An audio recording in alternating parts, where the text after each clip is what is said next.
So hi guys, let's talk about the warning signals that you're exercising too much. But before that, let's find out first if how does the heart affects the body. With less blood flow, your heart doesn't get the oxygen it needs, and that can cause chest pain called angina. When you exercise or do heavy labor, it also can affect how well your heart pumps and make the rest of your body short on oxygen. So if any of this sign occurs even once, stop exercising and consult your physician before resuming exercise. First is abnormal heart action, irregular pulse, pumping or palpitation in chest or throat, fluttering sudden bursts of rapid heartbeat, very slow pulse when a moment earlier it has been target. Second, pain or pressure in the middle of the chest or in the arm or throat, either precipitated by exercise or after exercise. Third, dizziness, lightheadedness, sudden incoordination, confusion, cold sweat, pallor, or fainting. So those are the things that our heart considered as has a abnormal action. So we should stop performing exercises and take a rest until it goes back to normal. Second group. Try suggested remedy. If no help is available, consult a doctor. First, persisted rapid heart action near target level 5 to 10 minutes after exercise stop. So you need to stop to restore your heart rate to normal. To correct, keep the heart rate at lower end of target zone or below and increase very slowly. So your heart rate should be lower than the rate while you're exercising. Second is flare-up of arthritic condition. An arthritis flare is defined as an episode of increased activity of the disease or symptoms that worsen. Typically, people with arthritis identify a flare followed by other typical symptoms such as fever, weakness, malaise, stiffness, or joint swelling due to sudden severity of joints pain. Lastly, rest and do not resume exercise until condition subsides. So taking regular break allows your body to recover and repair. It's critical part of progress regardless of your fitness. Otherwise, skipping rest days can lead you overtraining or burnout. Third group. This can be without medical consultation. True, you may wish to report them your doctor. Nausea or vomiting after exercise. Exercise less and take a more gradual cool-down period. Exercising at heavy rates cause blood flow to be taken away from stomach. Extreme breathlessness lasting more than 10 minutes after stopping exercise. Exercise-induced asthma is a narrowing of the airways in the lungs that triggered by strenuous exercise. It causes prolonged fatigue even 24 hours after exercising or insomnia, not present before exercise program. Stay lower end of target zone to reach or below and increase level gradually. Overtraining often leads to insomnia, which can be debilitating for athletes particular. Sleep is when you produce the hormones that facilitate muscle building and recovery. However, over time and after repeating movements, your muscle may be the while exercise is common cause of muscle fatigue. Side stitch or diaphragm spasm. Lean forward while sitting, attempting to push the abdominal organs up against the diaphragm. If you overexert your diaphragm during exercise, it may to spasm. When the spasm is chronic, it might be due to exercise-induced the bronchospasm, and you may also experience chest pain and fatigue. Pain in calf muscles. Muscle cramps clear off after a few sessions. Take hot bath analgesic. Make next exercise session less strenuous. It does seem that exercise-induced cramps are most likely to happen when your muscles are fatigued or tired. Hot bath or heat. If you are suffering the muscle cramps, soaking in a hot bath without Epsom salt may provide relief. Some patients receive relief by using or heating pad. Either way, heat increases blood flow to area and hopefully decrease your pain. So we have 8 conditioning exercises. This exercise targets your whole body. It uses different muscle to tone, shape, and strengthen your body. It is a combine of several types of exercises such as flexibility, strength, and resistance training. So conditioning exercises may serve to supplement other physical activities to ensure balance and continuity in maintaining physical fitness. So these 8 exercises are jumping jack, trunk twister, arm fling in all forms, swing sit-up, leg raise, hip rolling, bicycling, and folding and unfolding. Start the exercise, you have to do warming up. So for warming up, you have to do jumping jack. The purpose of it is to stimulate your blood circulation since need nito ng oxygen to meet the energy demands. Because of it, it stimulates your heart muscles. Then mas nagiging maganda yung pagpapump ng blood sa heart. You have to do it in 64 counts. So ang step is first, jump to stride sideward and clap hands overhead. Second is jump to close position, clap hands in rear. Then paulit-ulit lang yon in 64 counts. The second conditioning exercise is trunk twister. It can increase the flexibility of shoulder girdle, spine, and thorax. So the position you have to do is, you have to stride stand sideward, left arms bend behind back, right hand raise forward. Then, swing right arm horizontally backward as far as possible, twisting trunk at the waist. Hold it for 5 seconds. After that, bring the right hand arm behind. Then, ang raise mo naman is yung left. Then, swing the left arm horizontally backward as far as possible. Then, twisting trunk at the waist. Then, also hold it for 5 seconds. You can do it for 4 times. Pwede mo siyang i-repeat in 4 times. The next is arm fling on all forms. So, the purpose of it is to strengthen the chest muscle and loosen the muscles of the shoulder girdle. So, how to do it? First, 4 base position, then curve high arm under chest, behind the left elbow, palm up. Bring the right arm sideward, upward from shoulder, twisting trunk to the right, and looking up. Then return to starting position.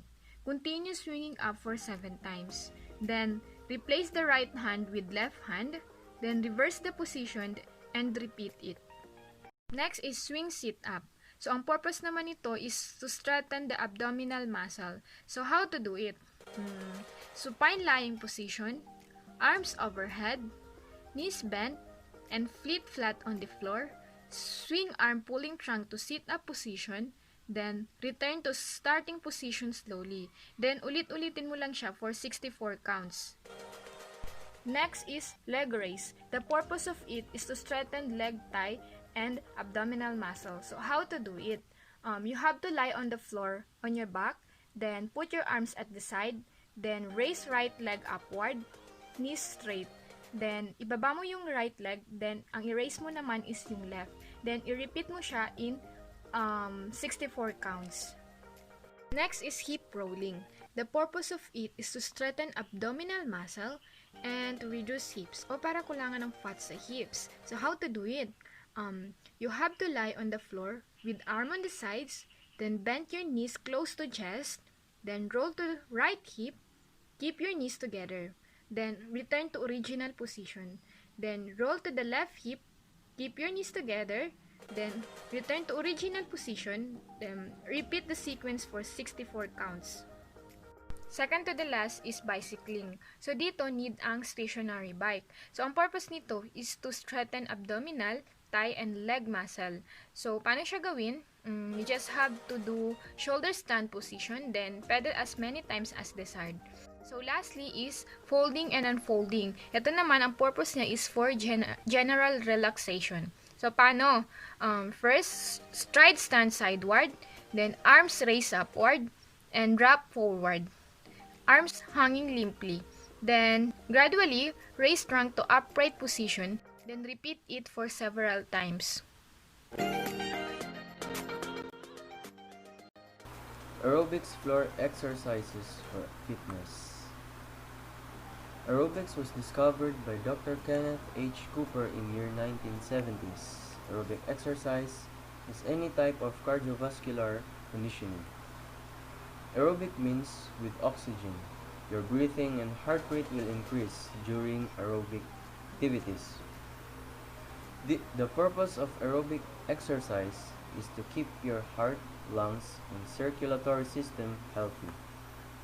These are the examples of aerobic exercises: jump rope, aerobic strength circuit, running or jogging, walking, swimming, stationary bike, cardio kickboxing, elliptical, Zumba, and etc.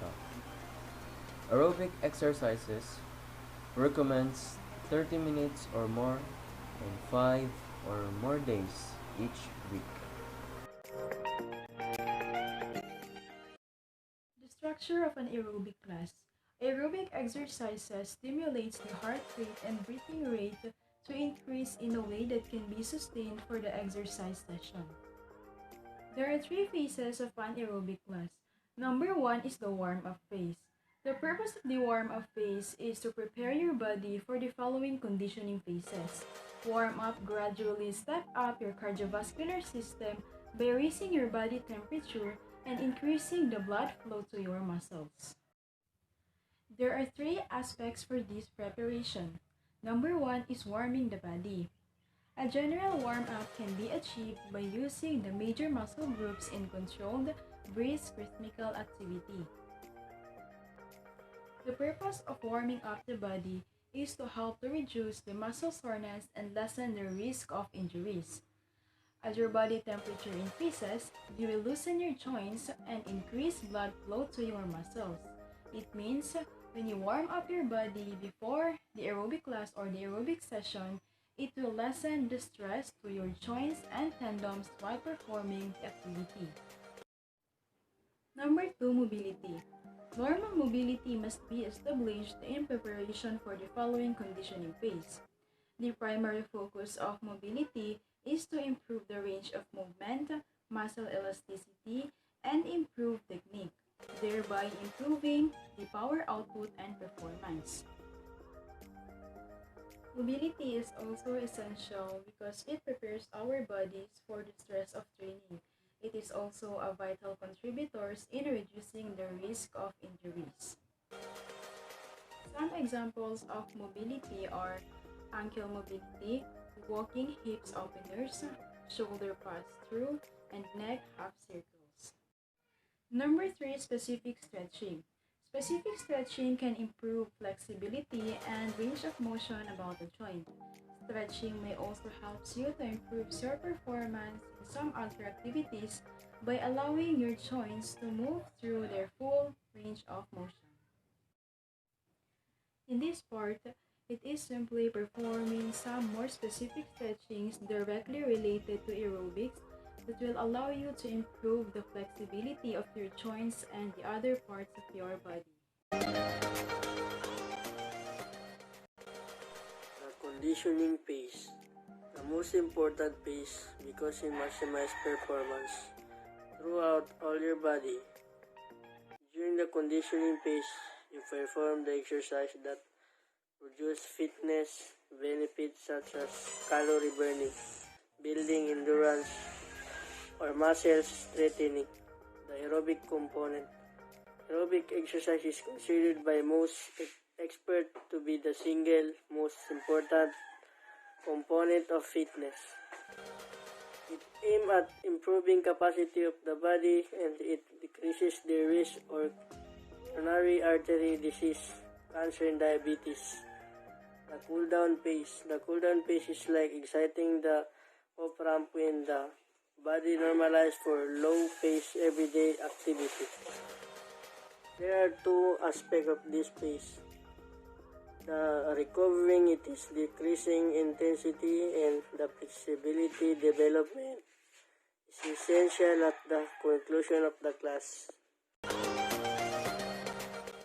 The golden rules for aerobic instruction. So first is the safety. There should be screening for participants. A medical certificate is recommended to identify pregnant women, diabetics, and heart disease risk. So if magpa-perform ka ng aerobic exercise or if mag-join ka ng aerobic class, syempre hindi naman pwedeng sasali ka agad. Syempre you should present a medical certificate kasi para malaman if you have illness or yun nga, baka may extreme activities na ipapagawa din, makakasama pala sa'yo. So hindi siya good for you, especially yun nga, yung pregnant woman, and then you will take aerobic class or exercise, then kailangan mag-consult ka muna sa doctor mo if okay ba for you to take it or not. Exercise format should be balanced. So, dapat hindi puro extreme moves ang gagawin, kundi balance siya para sa safety ng mga sasali or ng participants ng aerobic class or aerobic exercise. When one part of the body is continually stressed, chronic injuries can occur. The old style of go for the burn type aerobics is obsolete in many instances, contradicted in the modern aerobic class. So, yun nga, kunyari, may pilay ka sa leg or sa paa, syempre, it's not good for you to take the aerobic class kasi nga, baka mas lumala siya or mag-go to other diseases pa or illness. So, yun nga, yung old style na go for the burn is hindi na siya, is obsolete na siya sa modern aerobic class kasi nga, kailangan balance na yung ginagawa.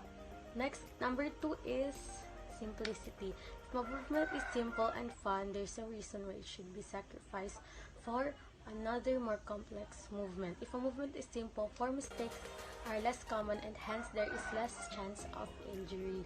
If movement is not simple, participants are likely to become frustrated and hence unable to mentally commit themselves to the movement.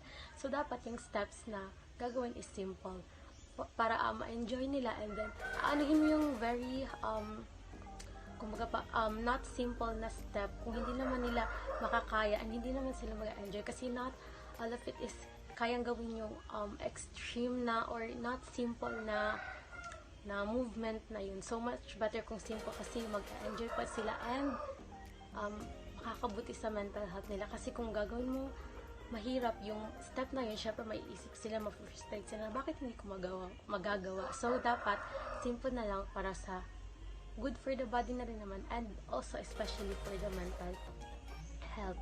Next is, third is effectiveness. A good class should be designed specifically to achieve desired goals. An instructor should therefore determine whether the purpose is for strength, tone, fat loss, or etc. Syempre yung instructor, hindi naman pwede magpataka ka lang magbigay ng movements. Syempre alam mo kung saan ba yung natutow niya or nabuburn yung fat, if sa arm ba or leg or hips, or waist. Syempre, alam niyo dapat kung ano ginagawa niya. And para saan yung effectiveness nung movement na yun or nung work na yun. Strength exercise requires assistance either in the form of calisthenics. So, calisthenics is, I'm not sure for the pronunciation, pero yun, is using body weights, yun nga, yung mga lifting na, ito siya. Next is variety. It's an old glitch, but in an aerobic class, variety really is the spice of life. As in most other aspects of life, stimulation is needed to maintain interest in any particular form of repetitive behavior. Within an aerobic floor class, the interest can be stimulated by varying exercises, music, format, intensity, and style of the class. Syempre nga, yung variety na gagawin mo aerobic class, syempre kailangan exercises, syempre mas dapat enjoyable, kumbaga pa, not just for ano lang, and then, yung music, kailangan, syempre, dapat mas mabuboost yung mga participants, o yung gusto mong sumali ng aerobic exercise, or gustong gawin yun na mag-exercise lalo, or mag-perform nung said activity na yun. And then, yung format ng exercise mo, syempre, magsa-start kayo from simple, then to moderate, ganun naman. And then, di kasi siya pwede na diretso agad kayo from hard or moderate, then biglang, paiba-iba ang style ninyo or format ninyo ng exercise na yun. And then yung style ng class. And the recent development in floor classes include the use of circuits in the class, large rubber bands, and hand weights. Yung hand weights nga kanina, yun yung calisthenics. At ayun siya. And then organized action, example given, lines, circles, and etc. Syempre, kailangan paggagawa kayo ng action, syempre kailangan organize kayo para isa, hindi naman yung may action ng isa and then may action ang iba. So all in all, these are the golden rules for aerobic instruction, kasi hindi man pwede na magpataka ka lang mag-join or gagawa noon ng mga movement na yun. Syempre, you need to think of these rules for that aerobic exercise to be effective. That's all. Thank you.